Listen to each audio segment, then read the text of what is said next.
Y vamos a leer el libro de Marcos en su capítulo 1, verso 14 y verso 15. El libro de San Marcos es el libro más antiguo. El libro de San Marcos.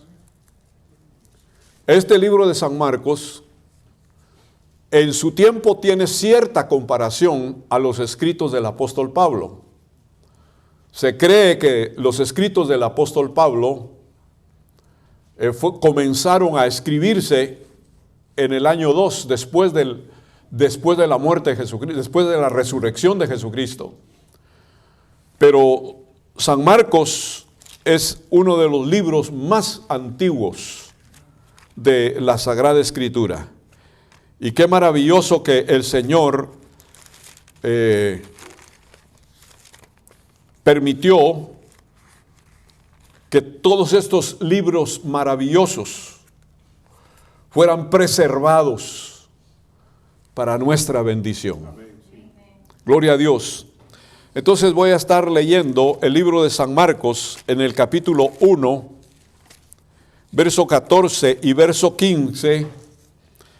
Dice la Sagrada Escritura: después que Juan fue encarcelado, Jesús vino a Galilea predicando el evangelio del reino de Dios, diciendo: el tiempo se ha cumplido y el reino de Dios se ha acercado. Arrepentíos y creed en el evangelio. Ahora, la Escritura dice de la siguiente manera: gloria a Dios. En el libro de los Hechos, podemos mirar el libro de los Hechos. Más adelante está el libro de los Hechos. Y podemos revisar el libro de los Hechos, capítulo 3 y verso 19.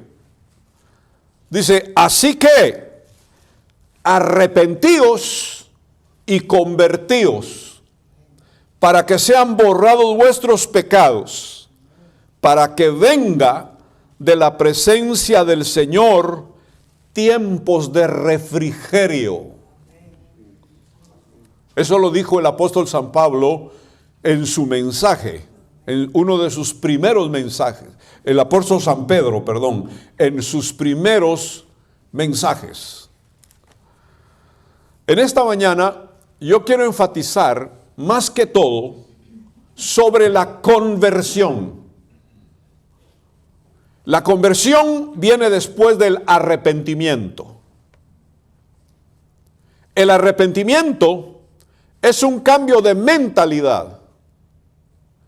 Es una disposición en el hombre de poder reconocer su maldad delante de Dios, de reconocer sus transgresiones delante de Dios, a lo que le llamamos reconocer su pecado delante de Dios. Arrepentimiento quiere decir ponerse a cuentas delante del Señor, sentir dolor en el alma por estar pecando contra Dios, porque el pecado definitivamente trae cautiverio a la persona. El pecado trae malos caminos a la persona. El pecado es como un bulto en los hombros de una persona que no se lo puede quitar nadie ni nada en este mundo. Pero cuando el hombre pone de su parte y se arrepiente delante de Dios y le pide perdón al Señor, la obra del Señor es perfecta, maravillosa, y el Señor quita todos los pecados, borra todos los pecados, tira a lo más profundo del mar el bulto que el hombre lleva, el bulto de transgresión y de todo lo que he dicho, lo tira a lo más profundo de la mar y no se recuerda más de esa transgresión, de esos pecados. Por eso es importante arrepentirse. También arrepentirse, queridos amigos y hermanos, es la puerta de entrada a un nuevo nacimiento, a una nueva vida. Es la puerta de entrada al reino magnífico de Dios. Pero la palabra del Señor nos enseña que después de arrepentirse es necesario convertirse. Hay muchos que se arrepienten, pero no se convierten.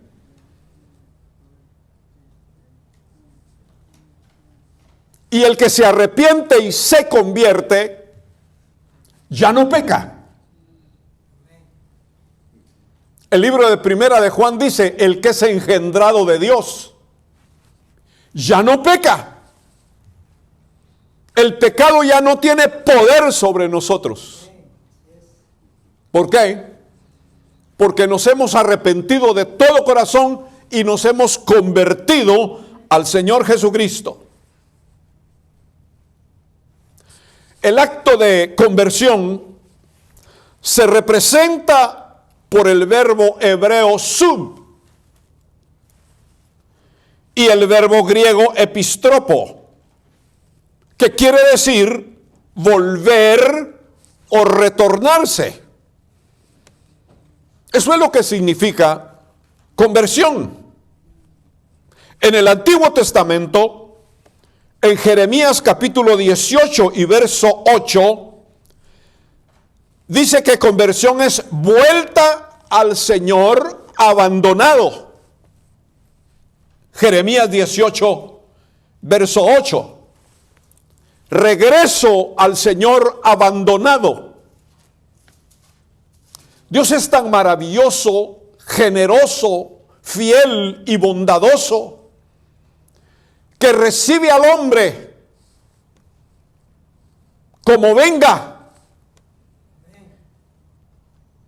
Y cuando el hombre actúa en conversión delante de Dios, el Señor lo favorece y lo ayuda. Pero lamentablemente el humano, en su mal agradecimiento, voltea su espalda a Dios, se retira de Dios, lo deja, lo abandona. Pero Dios le da la oportunidad de arrepentirse y de convertirse, de retornar, de volver. Porque la misericordia de Dios es grande. Y por misericordia es que somos levantados, bendecidos y perdonados. Ahora, en el Nuevo Testamento, según Hechos capítulo 14 y verso 15, y 1 Tesalonicenses 1:9, dice que conversión es volverse del mal a Dios. Si todas las personas pudieran verle el aspecto, el color y la desgracia del mal, huirían de él, correrían de él y no lo practicarían. Pero la astucia del mal nos engaña. La astucia del mal nos hace caer en tentaciones. Y al pecado o a la maldad le vemos un color y una forma tan bonita que rápidamente caemos en sus brazos, embelesados, y empezamos a enamorarnos de la suciedad, de la perversión, de la maldad del pecado, de lo mundano, de la mundanalidad del pecado, que nos ha atraído, nos ha cebado y nos ha hecho caer.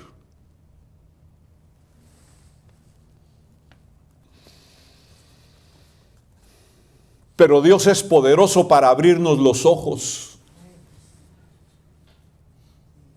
Dios es poderoso para abrir nuestro corazón. Dios es poderoso que por su palabra nos habla a tiempo, a tiempo, a tiempo, y nos hace ver el mal o nos hace ver la maldad. Y cuando llegamos a comprender que la maldad es un enemigo, es una mancha que no se quita así nada más, que tiene poder para manipular nuestra vida, que la maldad tiene poder para maniobrar nuestra vida. Y que de nosotros mismos no podemos zafarnos de ella. Pero cuando clamamos al Dios de misericordia y de justicia, Él revela a su Hijo Jesucristo en nosotros y nos ayuda por el poder del Espíritu Santo para poder salir de ese círculo de maldad. Volverse de la maldad es convertirse al Señor. ¿De qué más tenemos que volvernos? Nosotros necesitamos entender que debemos devolvernos del poder de Satanás al reino de Dios. Hechos 26 y verso 18. Debemos devolvernos del poder maligno de Satanás y mirar con ojos de necesidad el reino de Dios. Porque el reino de Dios no es comida ni bebida, sino justicia, gozo y paz por el Espíritu Santo.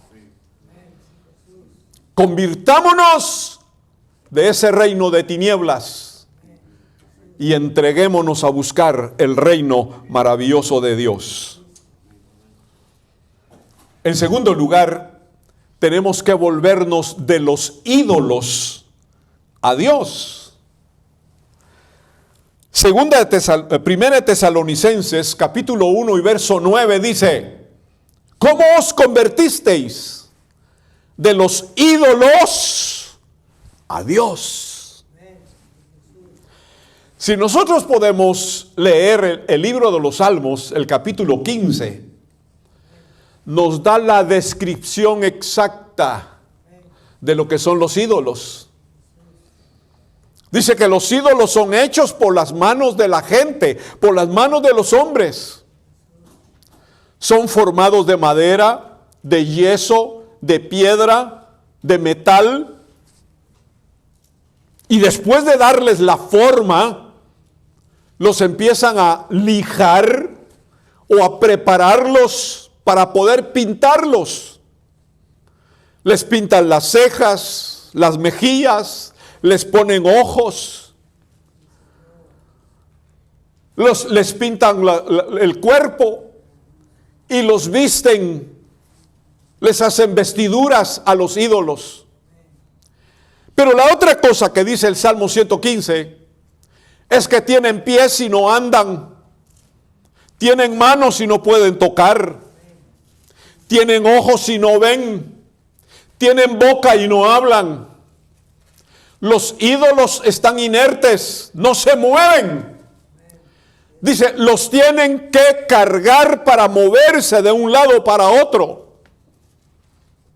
En otras palabras, los ídolos están vacíos. Y es una ignorancia rezar o persignarse delante de un ídolo, y lo peor es tener confianza en un ídolo. Porque si un ídolo está vacío, ¿por qué la gente se arrodilla delante de un ídolo para rendirle culto, adoración y devoción? Si el ídolo no te va a dar nada. El apóstol San Pablo dijo que detrás de los ídolos habían demonios. Y esa es una realidad. La idolatría es una farsa, es una mentira que el mismo Satanás ha creado y se ha ideado para engañar a la gente. Porque Dios, el verdadero Dios, es espíritu y es verdad. Y todos los que le adoran, adórenle en espíritu y en verdad.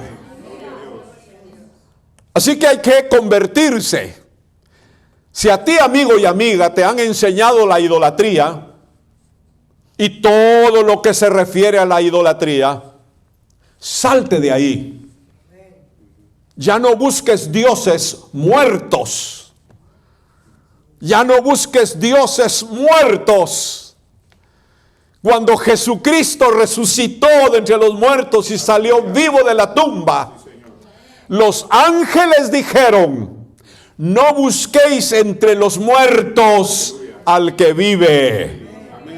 Aleluya. Porque Jesucristo vive y a Él exaltamos y alabamos y adoramos. Él es nuestro Dios y vive en los cielos junto al Padre y regresará vivo otra vez a esta tierra. En tercer lugar, Jonás capítulo 3, verso 8 al verso 10, dice que debemos de volvernos, de convertirnos del mal camino. Convertirnos del mal camino. En Proverbios 14, 12 enseña que hay caminos que al hombre le parecen derechos, pero su fin son caminos de muerte. Entonces debemos de volvernos del mal camino. Tenemos que hacer un recuento de lo que contiene el mal camino. Y rápidamente podemos decir todos los vicios que enredan y enloquecen a la gente. De esto existe en el mal camino: el adulterio, la fornicación, la lascivia, los problemas inmorales en la carne, el homosexualismo, el lesbianismo que está creciendo mucho en este tiempo, señal que el mundo está entrando en corrupción. Y cuando el mundo esté contaminado profundamente en tanta contaminación y corrupción, en tanta violencia y problemas entre los hombres y las naciones, entonces aparecerá el Hijo de Dios que viene desde los cielos.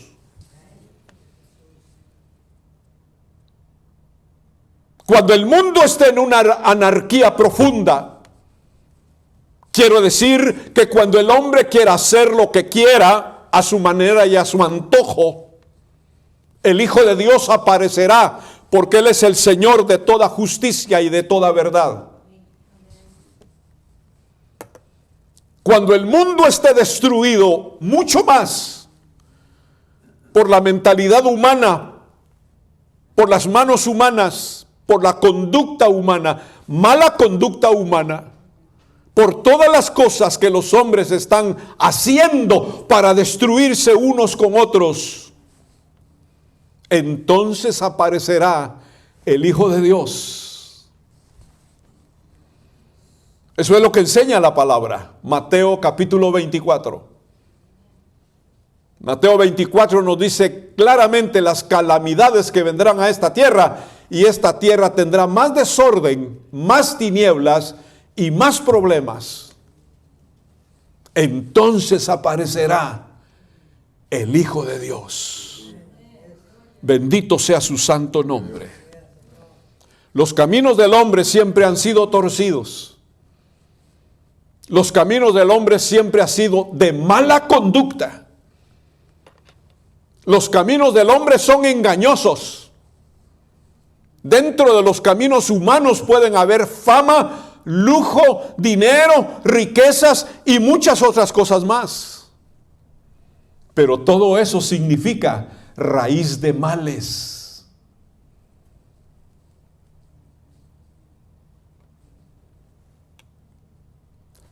Necesitamos volvernos de los malos caminos y descubrir el camino del Señor. Porque los caminos del Señor son rectos, limpios, santos y puros. Bendito sea Dios. En cuarto lugar, nos enseña la palabra del Señor acerca del apóstol Pablo en Hechos capítulo 9, verso 1 al verso 18. El apóstol Pablo iba en su camino, en sus propias ideas, desarrollando sus propios planes, en su celo religioso y en su creencia. Él pensaba que fastidiando, persiguiendo, matando y encarcelando a los verdaderos hijos de Dios, a los seguidores de Jesucristo, él estaba haciendo el bien. Pero estaba equivocado. Y enfatiza la Sagrada Escritura que cuando él iba en camino a Damasco, con el propósito de seguir persiguiendo la iglesia del Señor, a los cuales les llamaban los del camino. Dice la Escritura que en su camino el Señor Jesucristo se manifestó, se reveló a él y le dijo: Saulo, Saulo, ¿por qué me persigues? ¿Por qué me persigues? Cristo enfrentó a Saulo, el inteligente Saulo, el poderoso Saulo, el intelectual Saulo. Jesucristo lo enfrentó, lo confrontó y le dice: ¿por qué me persigues? Y aquel hombre solamente pudo responder: ¿quién eres, Señor? La deidad, la gloriosa deidad le contestó: yo soy Jesús, a quien tú persigues. Aleluya. El Señor impactó la vida de Saulo. Su precioso nombre se lo dijo a Saulo. Su grande nombre se lo dijo a Saulo. Es seguro que Saulo de Tarso había escuchado de ese nombre. Es seguro que Saulo de Tarso había indagado sobre ese nombre. Para Saulo no era desconocido ese personaje llamado Jesús. Saulo sabía que un tal Jesús habían crucificado hacía un tiempo atrás, pero jamás se imaginó que este Jesús, de quien habían dicho que no había resucitado, sino que su cuerpo lo habían robado los discípulos y lo llevaron a otro lugar. Esa hipótesis falsa y llena de falacias, el apóstol Pablo lo había escuchado. Y en su vida de Saulo, él sabía que un profeta, hombre que se hacía llamar Dios, Jesucristo, había existido ahí en Jerusalén, en Israel. Pero jamás se imaginó que aquel día en que él iba con grande gallardía en el camino de Damasco, el que decían que había muerto y que no había resucitado, ahora le habla. Y le dice: Saulo, yo soy Jesús, a quien tú estás persiguiendo. En otras palabras, Jesucristo estaba vivo. Un muerto no puede hablar. Un muerto no puede confrontar. Un muerto no puede hacer nada. Aleluya, Jesucristo no estaba muerto. Se presentó ante Saulo para decirle: tú me estás persiguiendo y mi nombre es Jesús. Cuando él escuchó que Jesús era el que le estaba hablando, se tiró en tierra y lo único que pudo decir fue: Señor, ¿qué quieres que yo haga? En ese momento, Saulo de Tarso se convierte a Jesucristo de sus malos caminos. Y eso es lo que toda persona debe de hacer. Así como Saulo, tú también debes de convertirte de tus malos caminos ya no seguir, ya no caminar, ya no pensar en los malos caminos.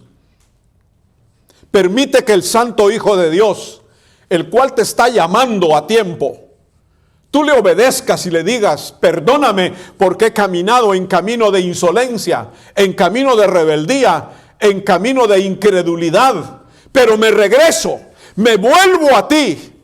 Señor, perdóname. Y el Santo Hijo de Dios, estoy seguro que te va a perdonar, y el Señor tiene propósitos maravillosos para tu vida. Bendito sea el nombre del Señor. Ahora bien, quiero hablarles sobre las bendiciones de la conversión. Hay maravillosas bendiciones cuando nos convertimos a Dios. Número uno, indudablemente, viene el perdón de pecados. Isaías 55:7. Hay perdón de pecados cuando nos convertimos. El peso del pecado nos enloquece, nos destruye, nos cautiva y nos molesta en nuestra vida. Pero cuando nos convertimos al Señor, hay perdón de todos los pecados. No importa qué tamaño tenga el pecado, no importa cómo se haya hecho, no importa qué cantidad de pecado esté abrumando nuestra vida, pero cuando nos convertimos, el Señor quita todos nuestros pecados, perdonándolos y limpiándolos con la sangre que Jesús derramó en la cruz. Es una grande bendición tener perdón de pecados. En segundo lugar, hay liberación de todo castigo. El libro de Jonás, capítulo 3, verso 9 al verso 10. Hay liberación del castigo. En una oportunidad alguien dijo: o te pones en las manos de Dios, o caerás en las manos de Dios. Yo pienso que es mejor ponerse en las manos de Dios que provocar a Dios para que nosotros caigamos en sus manos. Porque cuando caemos ante un juicio de Dios, no hay quien nos libre. Es mejor ponerse en las manos de Dios. El Señor quiere liberarnos de todo castigo. El castigo más grande que hay para toda la humanidad es no creer en Cristo Jesús. Todo aquel que no crea en el Hijo de Dios, temprano o tarde se va a enfrentar ante el juicio de Dios. No fue de balde que el Padre haya expuesto a Jesucristo en una cruz.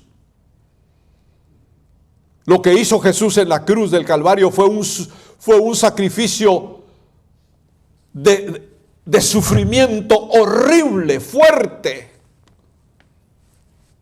El Padre expuso a su Hijo en la cruz.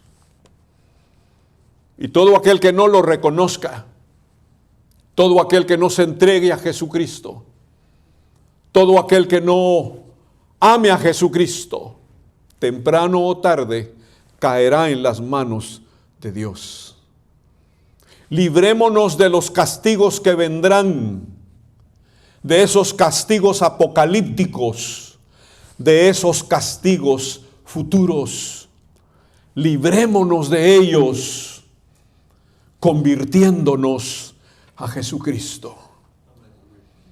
En tercer lugar, en Ezequiel capítulo 33 y verso 14, dice la Biblia que si nos convertimos al Señor, tenemos vida. Tenemos vida. Jesús dijo que Él vino a dar vida y vida en abundancia.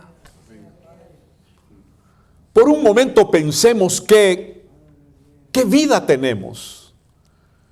¿O qué calidad de vida tenemos? Por un momento pensemos si tenemos una vida desordenada o una vida correcta. ¿Qué tipo de vida tenemos en esta vida? ¿O qué tipo de vida tenemos en los días de nuestra vida?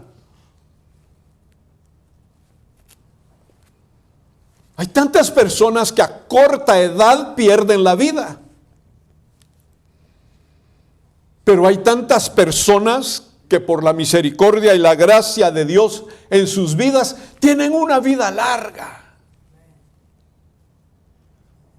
Y la disfrutan. Porque Dios permite que tengan una vida larga. Los que tienen una vida malvada, nada los hace disfrutar los pocos años de vida que tienen. Porque viven una vida enloquecida.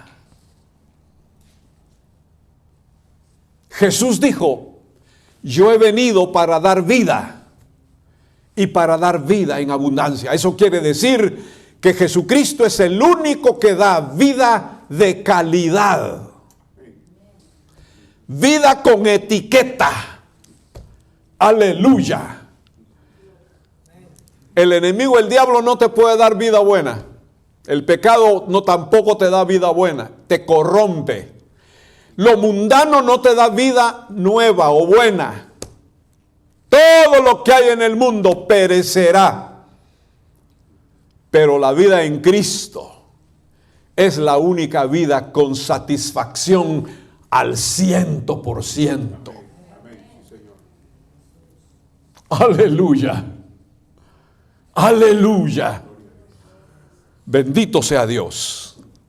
Conviértete a Jesucristo y Él te dará vida. La vida de Él. La vida de Él. Y número 4.